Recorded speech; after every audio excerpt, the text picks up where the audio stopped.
Welcome to From Our Perspective. I'm joined by partner Steve Whitmore to discuss a recent case that he took to jury trial and won. This case is about a construction project at a home. Our client is a subcontractor who was not paid for his work done on the job by Cobblestone Design Build, and the subcontractor was owed $140,000. Steve, thank you so much for joining me today. Tell me more about this case, who we represented, and what was the issue. In this case, we represented a contractor.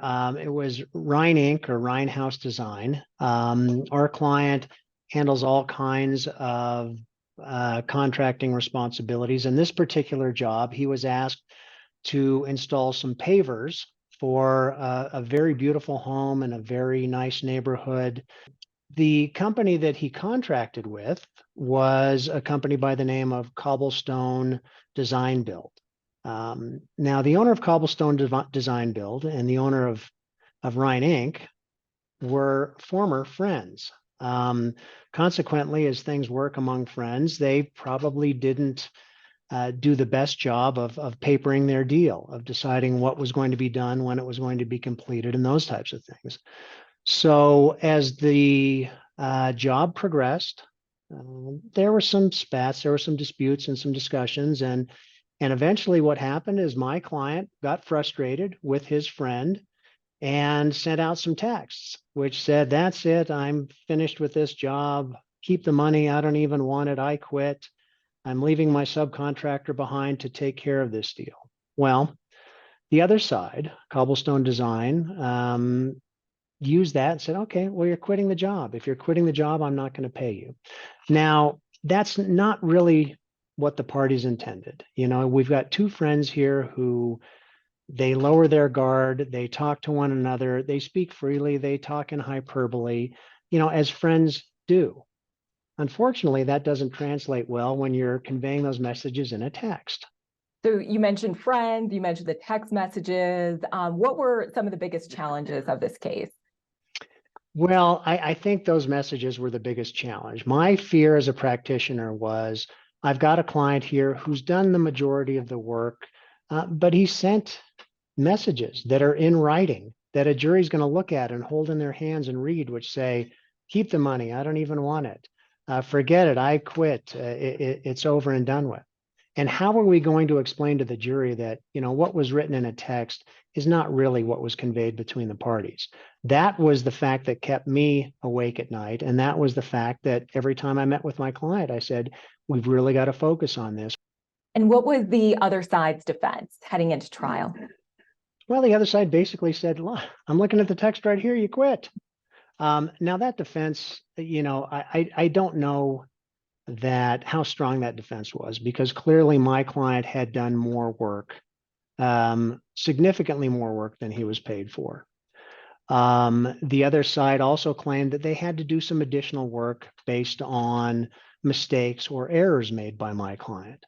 Now at trial, they didn't prove up those mistakes or those errors. So I think it became apparent to the jury pretty quickly that our client, Rhine Inc., did the significant majority of the work and hadn't been paid for it. What were the damages awarded and what comes next? Well, the way it worked out, my client had asserted claims for breach of contract and for breach of Colorado's mechanics lien statute, a trust fund statute. And we prevailed on both of those claims. On the breach of contract claim, the jury awarded my client $104,000. I think the jury ultimately decided that while we were asking for $140,000, the work performed by my client was valued closer to $104,000, $105,000. So we prevailed on that claim. Now, suddenly, by this jury verdict, my client has the ability to recoup some of his fees related to this case.